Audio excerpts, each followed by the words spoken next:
Thomas was 19 when he first arrived at Wynthorne Estate. The gardens sprawled across acres of rolling hills, each petal tended like a secret, every hedge whispering stories from centuries past. The estate itself was a sleeping relic, quiet, grand and untouched by time. At its heart stood the rose garden, a labyrinth of color and perfume, the kind of place that felt sacred. It was here that Thomas found his purpose, away from the noise of towns and the ache of a broken past he never spoke of.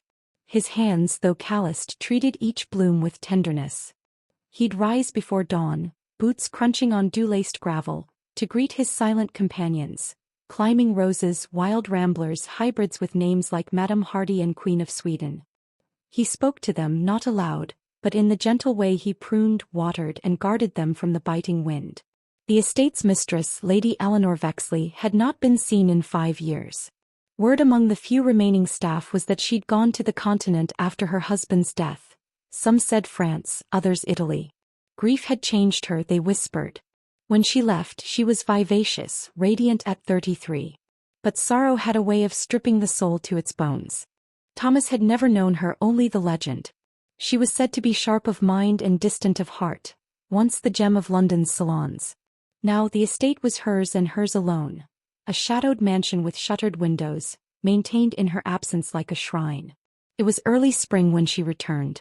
The black car arrived with no fanfare, gliding like a hearse up the gravel path. Thomas watched from the edge of the rose beds as a tall figure stepped out. She wore a long coat the color of ash and moved as if the weight of the past still clung to her. Her face, pale and carved in fine lines of sorrow, turned briefly toward the garden. Their eyes met, for a moment only, and she walked on. From that day the air at Wynthorne shifted. Lady Eleanor didn't speak much. She dined alone.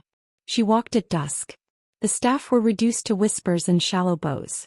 But Thomas, who passed near her only in the gardens, sensed the fragility beneath her silence.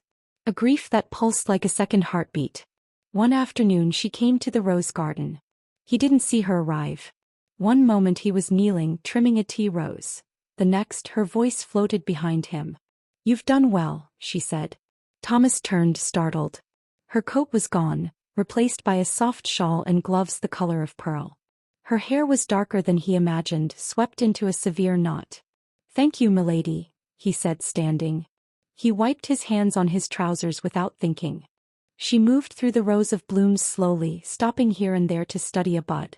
Her fingers hovered but never touched. "I thought nothing would grow here again," she murmured. "Not after everything." Thomas remained quiet. He knew what she meant. She looked at him. "What's your name?" "Thomas, milady." "You speak to the roses?" He flushed. "Not exactly. But they need more than sun and water. They listen in a way." A faint smile tugged at her mouth.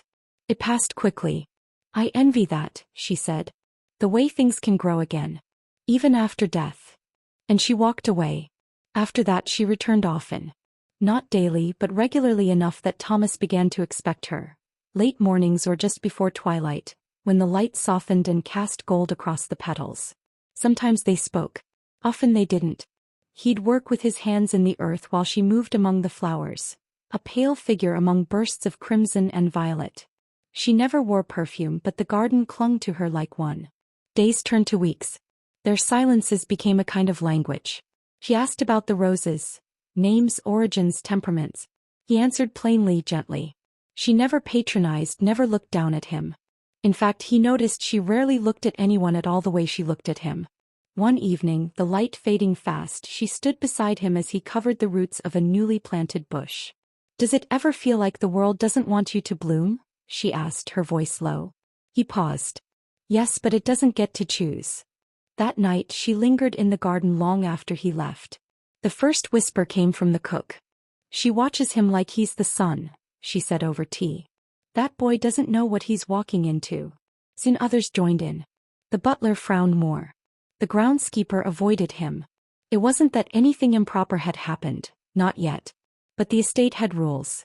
Society had rules. And a lady, widowed or not, did not smile at a gardener. But Thomas couldn't help it. He lived for her glances, for the way her voice softened when she asked about the garden. He noticed things, How she paused to smell the old French varieties, how she touched the thorns but never flinched. She began to speak of other things, her travels, her music, her silence. And he listened not as a servant, but as a man drawn to the warmth she buried deep beneath layers of decorum and loss. Then came the rainy afternoon when she didn't bring an umbrella. Thomas spotted her standing beneath the arbor, soaked through, rain cascading from her dark hair. He ran to her, holding out his own jacket. "You'll catch cold," he said. She looked up at him, her eyes stormier than the sky. "I don't care." He slipped the jacket over her shoulders, his hands brushing hers. "I do." For a heartbeat the world paused. Then she stepped back, nodding once, retreating into the house like a ghost.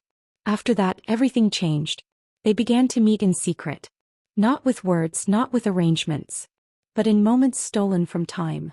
A touch of fingertips over a garden spade, the pause of her breath as he leaned too close, the way she lingered when dusk swallowed the flowers whole. One night, under a sky dusted with stars, she met him at the gate. "Walk with me," she said. They walked along the edge of the property, past crumbling statues and dry fountains. She spoke of her late husband for the first time. A marriage of status, not love. A gilded cage. "I was raised to marry well," she said. "Not to feel." Thomas said nothing. His hand brushed hers. She didn't pull away. When they reached the orchard, she turned to him. "This can't last," she whispered. "You know that." He nodded, "I know."